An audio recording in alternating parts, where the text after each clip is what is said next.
Pane video riri kutenderera rinoratidza mumwe murume achimisa motakedi yaPresident Mnangagwa nekumira pakati pemugwagwa, izvo zvashamisa vanhu vazhinji.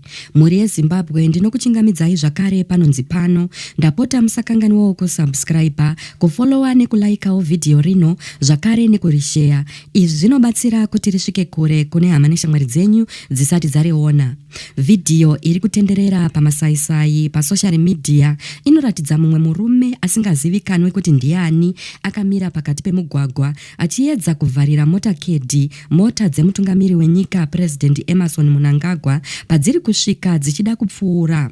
Mifananidzo iyi nemavidhio aya anopararira zvakanyanya pasocial media achiratidza murume uyu paanotarisana nemotokari dziri kuuya achikanganisa mota kwenguva pfupi vasati vapindira vakuru vekuchengetedza nyika vachimubvisa zvechisimba kuti vapfuure zvakachengeteka. Hapana ruzivo rwakadzama pamusoro pekuti murume uyu ndiani chaizvo zvinangwa zvake ndezvei kana kuti akasungwa here after amisa motakedi iyi. Asi zvinozivikanwa ndezvekuti haana kana kurohwa, akangosundudzirwa kunze kwemugwagwa chete, ivo ndokupfuurira kuenda mberi. Mhuri yeZimbabwe muneonawo sei iyi? Uku kufarisa here?